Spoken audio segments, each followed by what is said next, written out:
anteriormente conhecida como varíola dos macacos, é o assunto do Vitalidade que estreia agora aqui pela TV Câmara NH, canal 16 da Claro e youtube.com TV Câmara NH.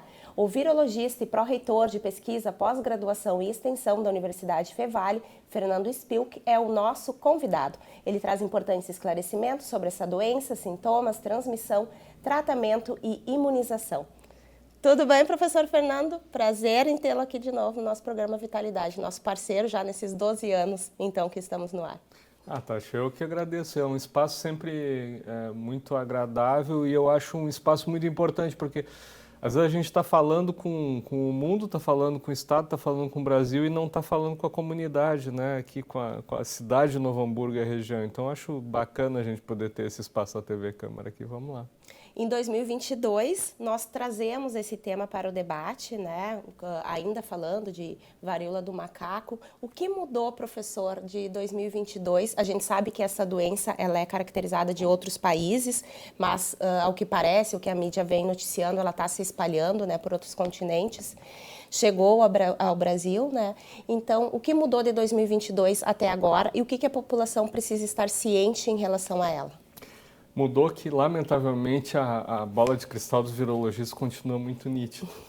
Então, lá em 2022, o nosso grande medo com a saída do chamado clado 2, né, que é esse que está ocorrendo no Brasil agora, essa linhagem da África, é que a gente tivesse ali uma globalização que já vinha se iniciando esse processo lá por volta de 2016, 2017, esse processo começasse a se tornar mais ou menos perene e essa doença viesse a ter surtos repetidos e, quem sabe, gerar uma situação endêmica nos países. Não estamos ainda em quadro de endemia, mas lamentavelmente estamos constatando que este clado 2, que felizmente ainda é o menos virulento, ele está aí, não só globalizado, como está provocando uma nova ressurgência, um novo surto, é isso que está sendo observado, principalmente na região metropolitana de São Paulo, mas já tem alguns casos aqui no Rio Grande do Sul e em outros estados. É o mesmo vírus de 2022. E o que muda e agrava um pouco mais a situação, de fato, é que nós temos o tal clado 1B, que é esse do Congo, da República do Congo, enquanto o outro ocupa áreas na Nigéria originalmente, esse outro ocupa essas áreas no Congo, que provocou lá um surto de grandes proporções, um número de óbitos muito importante, principalmente em crianças, uma situação lamentável que ainda se continua, né, ainda que eles estejam conseguindo agora algum controle com a vacinação, mas que também esse nos preocupa muito, porque ele já apareceu na Europa, da Europa ele já foi transportado para a Ásia, ainda felizmente poucos casos, mas se disseminando ele vai ser um complicador para o manejo dessa doença. Porque a gente tem o clado 2 circulando, esse de mais baixa virulência, aqui no Brasil, com essa ressurgência. Pode chegar este outro, então nos coloca numa situação de investigar mais o vírus, saber exatamente o que está acontecendo. E na evidência de que este clado 1 ele é mais virulento, nos preocupa, uma situação preocupante, então, que leva esse alerta da OMS, mundialmente sobre o clado 1 e localmente a importância que o Ministério da Saúde e outras autoridades estão dando em relação ao clado 2, esse que está circulando entre nós. Como se dá a transmissão dessa doença? A transmissão lá originalmente, né, quando o vírus é descoberto em 58, esporadicamente atinge macacos, por isso o nome antigo da doença de varíola dos macacos. Os macacos, coitados, não tem nada que ver. Outras espécies também se infectam, não são transmissores eficazes do vírus, digamos assim. Mas a doença era adquirida lá nos vilarejos, na África e tal, a partir de um grupo de roedores. As pessoas inadvertidamente, né, ou caçando, ou tendo algum tipo de contato recreativo, né, brincando e tal, que esses animais acabavam adquirindo. Ficava isso em quase assim, situações isoladas, uma pessoa até passava para outra, aqueles surtos, isso restrito, era um vírus assim quase de curiosidade, nós virologistas o conhecíamos. Mas de 2016, como eu falei para cá, começam algumas importações para o Reino Unido, para a Europa, que acabam levando a uma disseminação grande e mutações que nós conseguimos perceber muito claras no genoma, levam uma adaptação para uma transmissão entre humanos muito forte. É o que acontece com o tal clado 2, que agora está acontecendo com o clado 1 também. Então, é uma doença transmitida hoje entre humanos. E ela se transmite basicamente por 3 vias. A mais comum, que é a via direta, então contato pele a pele entre pessoas, né? A pele infectada, ela tem o vírus, né? Aquelas lesões, aquelas pústulas ou depois as cascas contêm o vírus. É como se fosse a varíola ou a catapora? É o que era a varíola no passado, similar à catapora, mas a catapora ela tem uma transmissão aérea muito importante, que na mpox até existe, mas não é tão importante, seria a terceira via.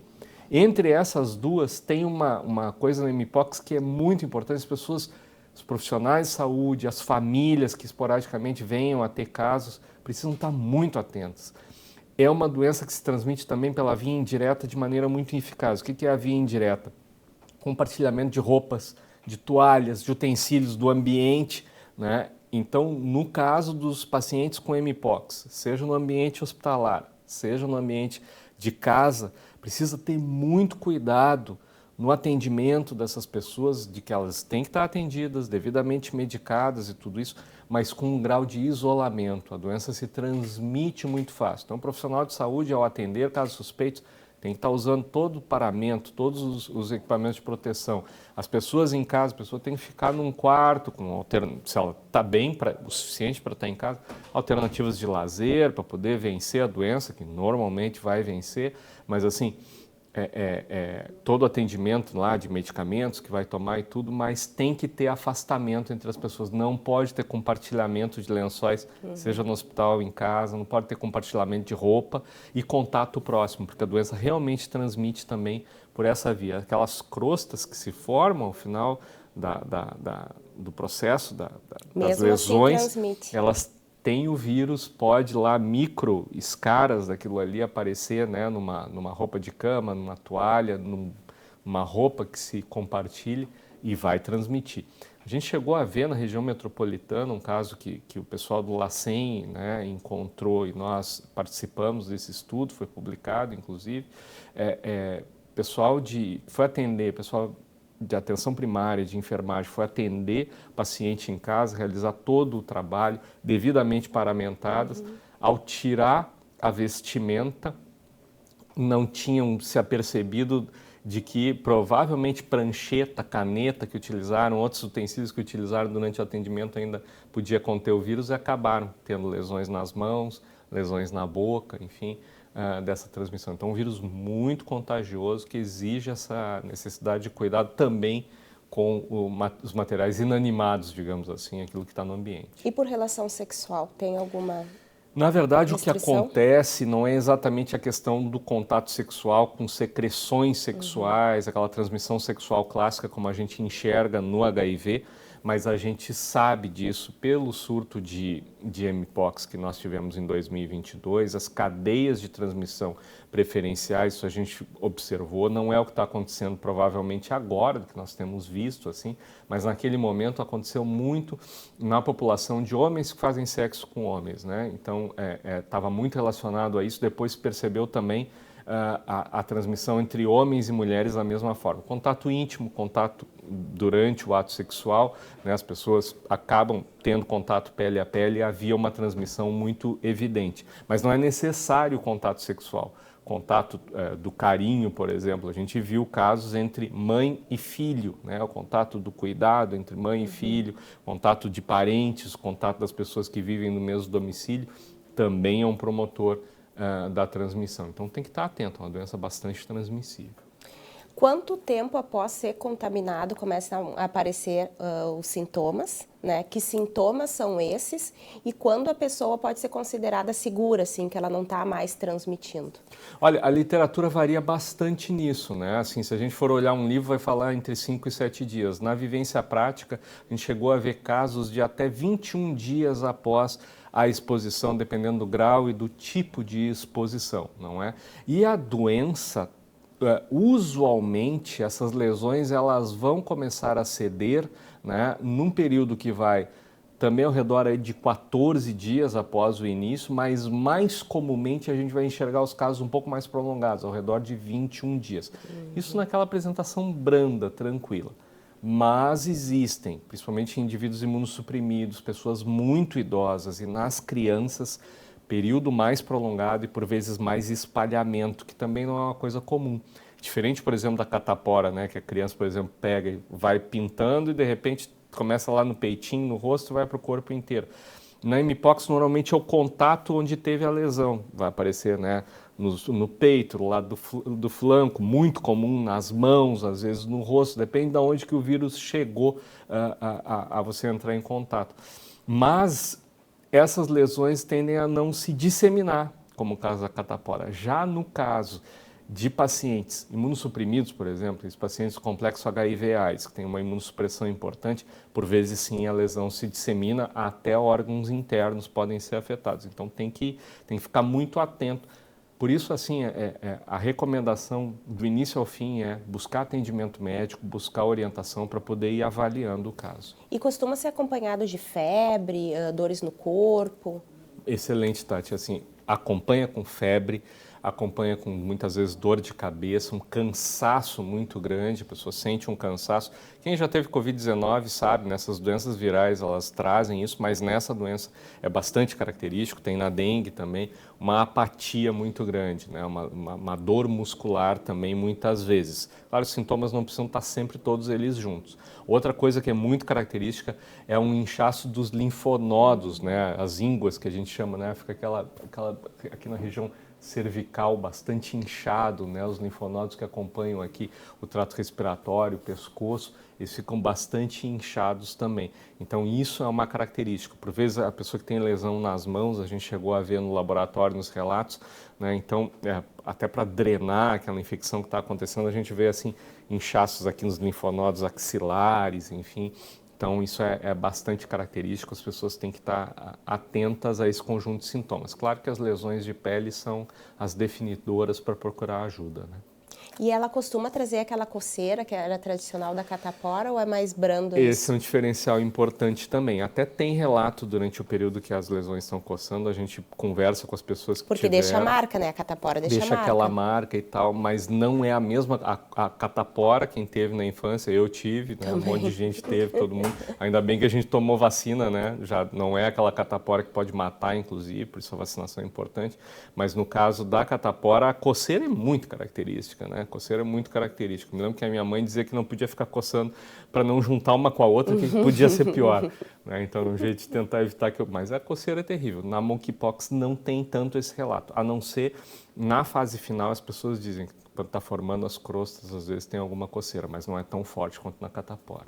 Você falou que lá no Congo muitas crianças, né, acometeu muitas crianças, vieram a óbito. Essa é uma preocupação aqui do Brasil? As crianças são mais suscetíveis? A mortalidade do clado 2, esse que está acontecendo por enquanto aqui, ela é uma mortalidade baixa, como a gente diz, até comparável, por exemplo, com a da gripe. Não quer dizer que seja uma doença que não mate, como a gripe é uma doença que pode ser mortal também, mas é na faixa de 0,1, 0,2%.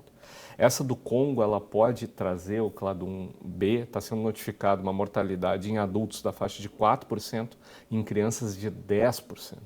Então, extremamente preocupante.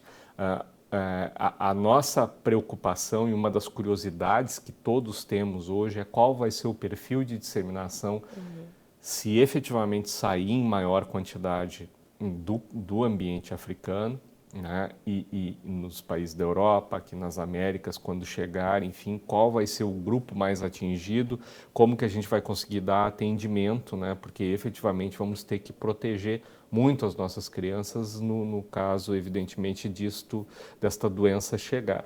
Não está longe, né, da gente ter que tomar medidas muito específicas para esse grupo se efetivamente essa doença se disseminar mais, porque efetivamente tanto para adultos quanto para crianças é uma doença mais perigosa, essa do clado 1B. Vamos aguardar, né? Mas tem que também ver como vai ser o comportamento. Nem sempre é o mesmo, isso a gente aprendeu em 2022. 2022 teve um grupo, né, uma subpopulação, digamos assim, um grupo humano que foi mais atingido, né? E agora já mudou um pouco. A epidemiologia dessa doença, por causa dessa necessidade de um contato muito próximo, ela por vezes varia de lugar para lugar. Além do isolamento, desculpa, que tipo de medicação é usado? São antibióticos ou tem que esperar mesmo o ciclo passar?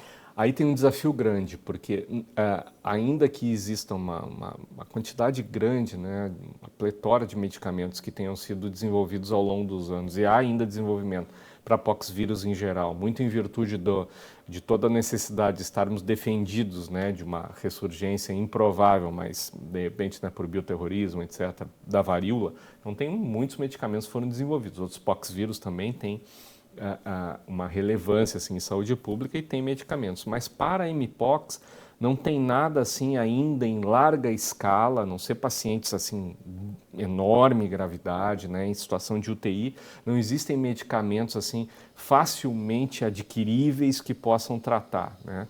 Então se faz o tratamento sintomático, né? Se procura dar o suporte para as questões das lesões de pele, também nos casos mais graves o comprometimento de outros órgãos, então vai se fazendo uma série de medicações, mas normalmente, na maioria dos casos, evolui para a cura espontânea a partir da imunidade do indivíduo, basicamente é isso. Outro desafio que tem é que, lamentavelmente, como acontece em todas as epidemias, né? SARS-CoV-2, dengue, gripe, sempre tem essas coisas.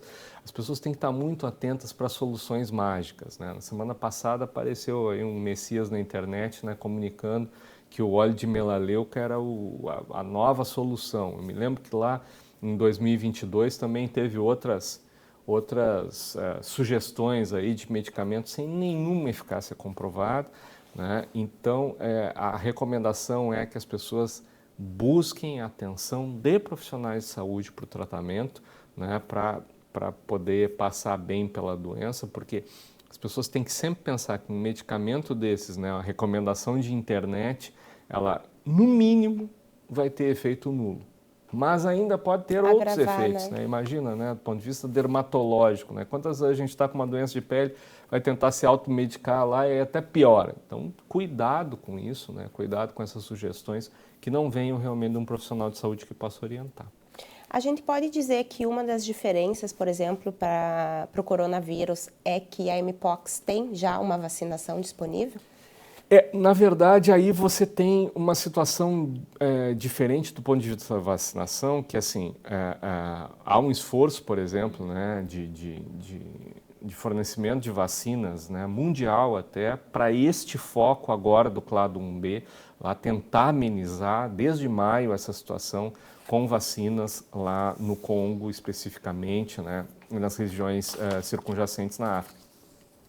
Para o contexto ainda atual, tanto da mpox clado 2, quanto de tentar refrear a disseminação do clado 1, o que nós temos disponível e a recomendação é a vacinação, diferente do SARS-CoV-2, que quanto mais gente, mais importante, melhor. Aqui a gente pensa como é a doença, a gente consegue bloquear por outros meios, né? A ideia é realmente reservar a vacinação para os grupos mais atingidos e para os profissionais de saúde. Então, por exemplo, em 2022, a política foi atingir todos os profissionais de saúde do atendimento e de laboratório que pudessem ter contato, né, com o vírus. E os pacientes imunossuprimidos, né, que é a política ainda vigente, né? Claro, na possibilidade de ter vacina disponível. É óbvio, se esta situação, por exemplo, lá do clado 1, começa a se dinamizar em outros países e efetivamente a gente nota, temos um problema aí em relação a crianças, por exemplo, bom, aí vai se tomar outras medidas, mas por enquanto a recomendação do OMS, das autoridades sanitárias brasileiras também, realmente é enfocar a vacinação daqueles que podem ser mais atingidos ou daqueles que, no caso de adquirirem a doença, possam ter consequências mais graves, porque você pode fazer esse uso racional de vacina nesse momento para esta doença. A disseminação também, o número de casos, a dinâmica, por enquanto, felizmente, é muito diferente de SARS-CoV-2, né? Nós temos aí no histórico brasileiro um número de casos infinitamente menor do que a gente tem, né, a dinâmica que a gente tem com SARS-CoV-2, ou com gripe, ou com catapora, com essas doenças que são endêmicas já e muito presentes, né. Na mpox a gente pode trabalhar, digamos assim, com uma situação diferente no contexto atual. Falando em dados, o último boletim da Secretaria Estadual de Saúde, né, falando sobre a situação, traz que no Brasil Foram notificados, então, 12.215 casos confirmados e prováveis de mpox, segundo os dados, né, do Ministério da Saúde, e 709 casos com concentração na região sudeste, né, que são onde você falou São Paulo, Rio de Janeiro, esse eixo, né, que apresentam os maiores números ainda. Também eles falaram que no Rio Grande do Sul, também eles trazem, né, a secretaria, apresentou queda após os 327 casos confirmados em 2022, em 2023, 9 casos, e em 2024, até 19 de agosto, né, nós estamos no final do mês de agosto agora, 5 casos, né. 5 confirmados e 21 suspeitos. Eles trazem, né, 5 confirmados. Então, já está acontecendo algum tipo de vacinação no Brasil ou no Rio Grande do Sul, ou ainda está tudo sendo estudado? Existe uma orientação para que se comece se reforce a vacinação, as campanhas de vacinação para profissionais de saúde, né, o que é a última notificação que se tem, assim, mas não sei ainda o quanto isso está colocado na prática, porque uma coisa é que, até por ser uma doença onde a vacinação ela é pensada para ser restrita, né, a gente sabe que agora tem um desafio que também é adquirir a vacina, né? Existe uma competição internacional grande aí. Na última semana, inclusive, houve uma medida acertada da Anvisa, né, para poder ampliar o número de imunógenos disponíveis, vai aceitar o registro e a aplicação de vacinas que já tenham a liberação em outras entidades internacionais, justamente para aumentar o rol, a possibilidade, né, já que a gente não tem muitos fornecedores. O Brasil não produz essa vacina? O Brasil hoje não está produzindo, mas existe também, por longo prazo, aí uma iniciativa importante do Ministério da Ciência, Tecnologia e Inovações para a confecção de uma vacina nacional, mas é algo ainda que está em discussão, né? Por exemplo, já existe um protótipo desse imunógeno, como se dará eventualmente o teste. Uma das dificuldades que se tem, por exemplo, são os chamados estudos de fase 3 para esse vírus, porque você, no Brasil, não tem número de casos, né? Por exemplo, felizmente, né? Mas que permita um estudo de eficácia desse tipo. Então,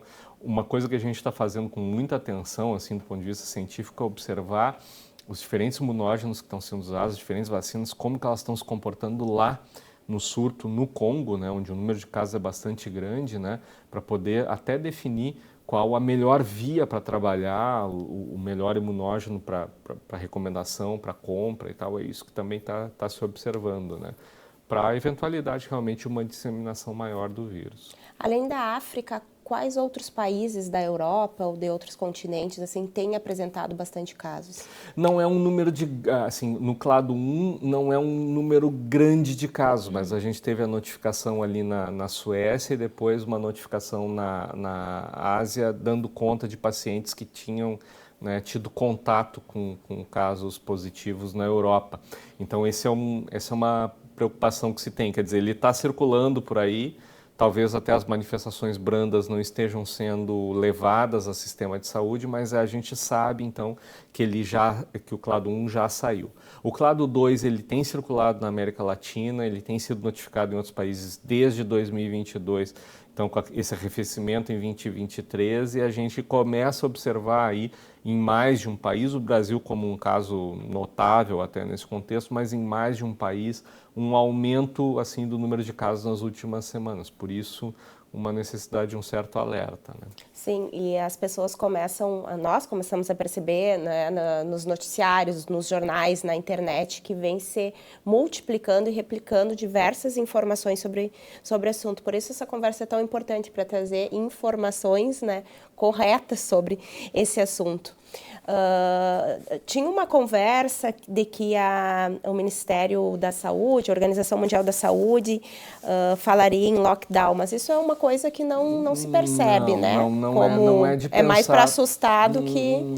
Não é de pensar para essa doença, né? Quer dizer, você tem uma transmissão respiratória comparado com outras vias relativamente negligenciável, né? Você tem uma questão de a possibilidade de controle através realmente das questões de higiene, não é? E fazendo um bom trabalho, qual seja, né? As autoridades sanitárias podendo ter acesso aos casos e podendo dar a recomendação adequada, a gente podendo, né, através desses canais da mídia, podendo recomendar a questão do isolamento, do cuidado, da atenção médica, a experiência que nós tivemos em 2022 vai ser muito parecida com o que a gente vai viver, provavelmente, pelo menos com o Clado 2 agora, né?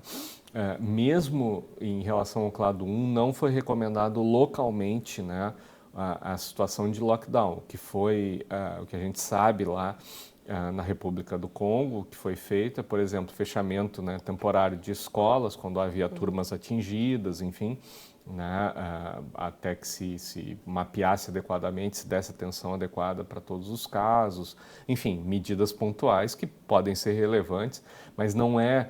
Nós estamos num período entre pandemias, vai vir a outra, isso lamentavelmente é uma situação, mas provavelmente não é o que nós vamos viver com este vírus neste momento agora, não é essa situação aí. O senhor acredita que o Brasil, enquanto comunidade científica, né, pesquisador, está mais preparado agora, né, para esse tipo de doença após a pandemia? Eu acho que sim, eu acho que a gente tem um legado importante que ficou da pandemia, que foi um reforço muito grande, tanto no que se refere à pesquisa científica, quanto ao monitoramento de rotina dessas doenças. Então, por exemplo, no MCTI, lá em 2022, a gente teve a formação da chamada Câmara POX, né, que iniciou vários projetos em relação ao MPOX naquele momento, né? As redes que a gente tem constituídas continuam ativas, a gente está mais preparado mesmo em questões assim muito comezinhas do dia a dia, né? Ter os reagentes para fazer o diagnóstico e tal, então a gente está preparado. A questão dos laboratórios centrais dos estados ligados ao Ministério da Saúde, a Fiocruz, como é o nosso LACEN-RS, está muito mais atento, muito mais preparado para fazer o diagnóstico também. Então, me parece que a gente hoje está em condições melhores para enfrentar essas diferentes epidemias. É claro que existem desafios estruturais, né? As conexões, né, entre as várias partes, né, o diálogo entre as diferentes esferas de atenção, sempre é algo que a gente deve melhorar, pode ampliar, né? Mas eu acho que a gente hoje tem mais maturidade, recurso e pessoal formado para lidar com esse tipo de desafio, sim. Agora, no mês de agosto, o senhor participou do primeiro encontro, me corrija se estiver errado, Create New INCT One Health em São Paulo, tá certo? Isso. Que esse encontro ele reuniu pesquisadores para discutir os últimos avanços, então, em vigilância e o controle de doenças virais emergentes.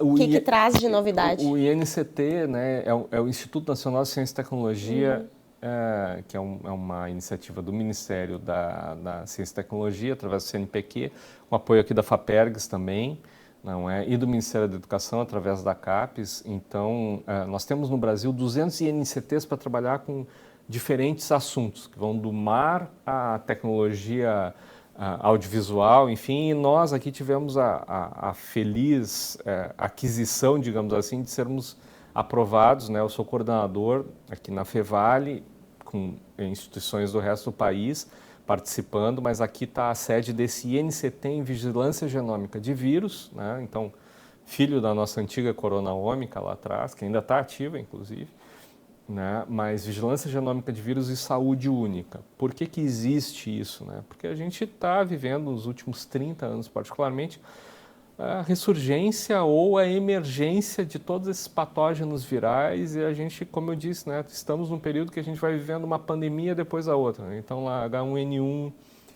dengue, né, extremamente globalizada, SARS-CoV-2, né? Então, a gente tem que estar mais atento. E aí, nesse sentido, a gente tem feito tem essa iniciativa, né, então, trabalhando com isso, né, para tentar mapear esses vírus. Hoje a gente tem coleta das diferentes espécies de fauna, das pessoas, né, no Brasil inteiro, trabalhando aí para encontrar, e a gente vai encontrando, às vezes encontra um vírus lá que tem potencial de se transformar numa zoonose, ou mesmo entre as pessoas, de ser algo importante, já comunicamos a todas as autoridades, publicamos isso, né? Então é essa atenção.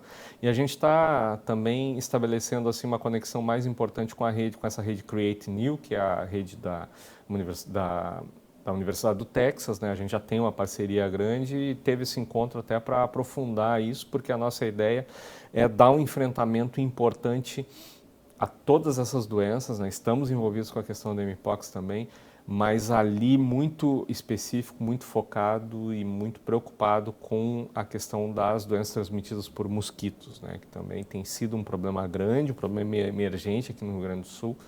E nesse encontro a gente esteve muito focado nessa situação, mas é óbvio que toda vez que aparece uma emergência como essa do Mpox, a gente continua fazendo o que estava fazendo e bota mais esse tópico de trabalho na agenda do dia a dia. O desequilíbrio ambiental tem relação direta, por exemplo, a maneira como o homem e o meio ambiente interagem com o ressurgimento e surgimento dessas diversas doenças? Todas elas, lamentavelmente, né? O que a gente passou com dengue agora esse ano no Brasil, no mundo e no Rio Grande do Sul não é de graça, né? Tem a ver com todo o contexto de alteração climática, né? Com alterações grandes no ciclo da água, da temperatura, né? Tu imagina que a gente tinha por volta de 33 a 38 dias de calor extremo por ano no Rio Grande do Sul, agora nós temos mais de 100. Então não é de graça que a gente tem a questão da dengue, que a gente pode agora, né, ter problemas com chikungunya também, mais evidentes do que já tivemos, inclusive no passado. O Mpox, ele nos conta uma história de longa data da importância também, né, do que pode acontecer com a derrubada de florestas, com processo de urbanização desordenados, né? Tu imagina, o Mpox foi um vírus que apareceu em 58 numa vigilância de animais silvestres, né? Na África, daí depois começou a se ver casos em humanos, mas era uma coisa assim, nos livros de medicina, de virologia, ele era uma doença que aparecia lá no final do capítulo dos POX, lá no final, tem um vírus lá na África que acontece de vez em quando. Em 90 essa situação começa a se dinamizar, né? Ele começa a vir assim mais casos e aí você imagina lá era ainda aquela cadeia de transmissão original, né? De roedores para humanos, então começa a aumentar o número de contato com roedores que são silvestres naquele ambiente, né? Por que está aumentando? Ora, porque eles estão ficando sem casa, né? Porque eles estão ficando sem possibilidade de ficar longe dos humanos no seu habitat natural, né? E aí vai indo essa situação. No meio dos anos 2000 a gente começa a ter realmente surtos de grandes proporções no ambiente africano. E a partir dali você tem aquilo que a gente chama de atividade viral, né? Você tem mais números em humanos, o vírus tem mais possibilidade de se adaptar à transmissão, que resulta, a partir de meados dos anos 2010, agora, da última década, nos processos que lentamente nos conduziram à grande epidemia de 2022 e agora, né, como eu brinquei lá no início, né, o problema da nossa bola de cristal lamentavelmente funcionar, agora nós provavelmente teremos surtos aí esporádicos também fora da África, como nós dizemos, de Mpox, né? Então, essa situação não é de graça, não é de graça que nós tenhamos nos últimos 30 anos mais epidemias e pandemias do que em todo o período, né, anterior, né, numa soma, assim. Então, é esta situação. E tem a ver com degradação ambiental, tem a ver com perda de possibilidade das outras espécies terem a sua estabilidade, seu equilíbrio com os seus patógenos e estarem transmitindo para a gente a partir daí. O senhor falou da preocupação com as doenças transmitidas pelos mosquitos, né? Daí nós temos a zika, chikungunya, dengue e tantos outros, né? E não posso deixar de lhe perguntar sobre a febre Oropouche, que está ganhando bastante destaque na mídia, é transmitida por mosquito. Então, brevemente, professor, o que é, os cuidados, qual é a situação, o cenário em relação a ela? Olha, a preocupação é grande, porque nós temos uma população. Oropouche também era outro vírus lá, final de capítulo, né? A gente sabia que ele ocorria assim como Maiaro, por exemplo, também andou aparecendo.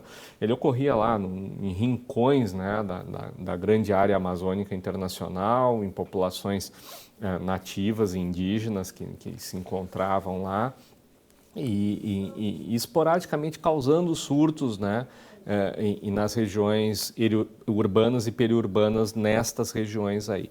De repente, esse vírus começa a se disseminar, sai do ambiente selvático, né?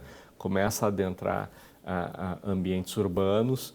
há uma disseminação violenta do mosquito, né? Então ele é transmitido pelo mosquito pólvora, até onde sabemos, né? Ainda não há uma evidência da transmissão, uma evidência concreta da transmissão por outros mosquitos.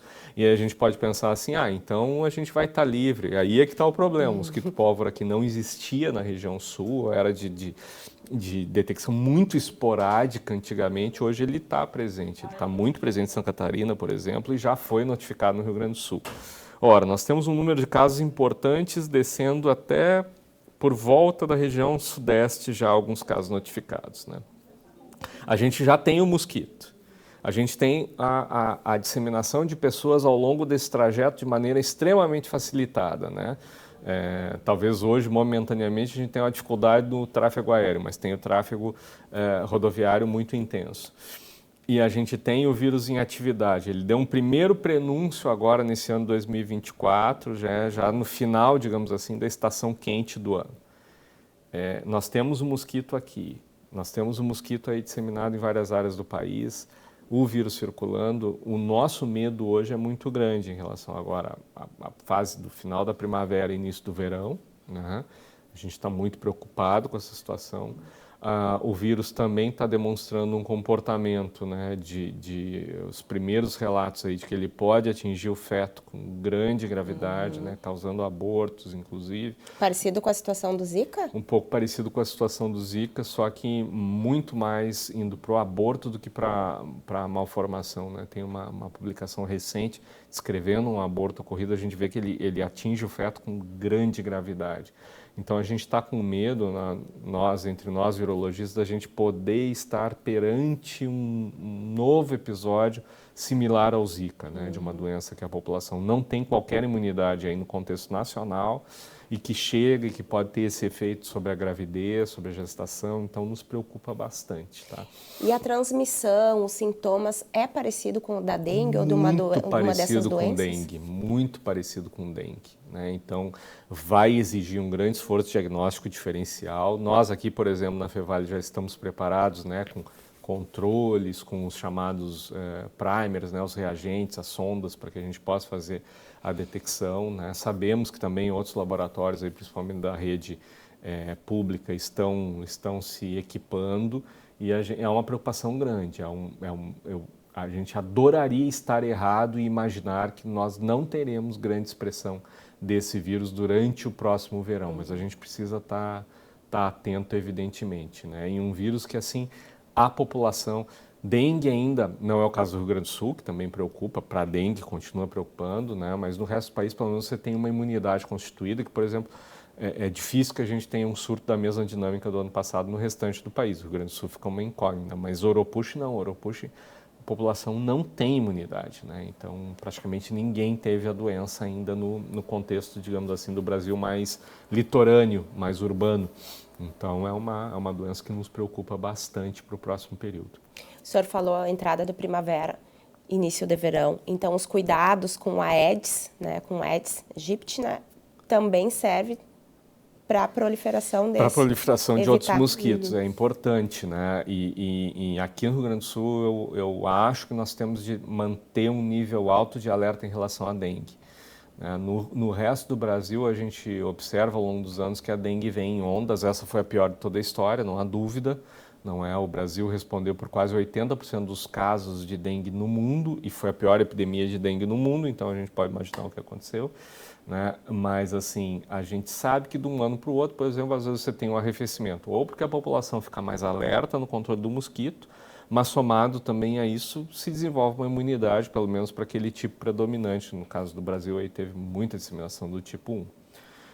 Agora, no Rio Grande do Sul, a gente, mesmo tendo a pior temporada de dengue que somou, pior epidemia de dengue de toda a história do Rio Grande do Sul, né? Pegando todos os anos anteriores, nunca a gente teve tanto caso, mas nem perto, ainda nós temos uma população que é largamente indene, como nós chamamos, que não teve contato, que não tem anticorpos, que não tem imunidade para dengue, e aí pode ser que aqui a gente tenha um repeteco aí. Então isso também é muito preocupante para essa próxima estação.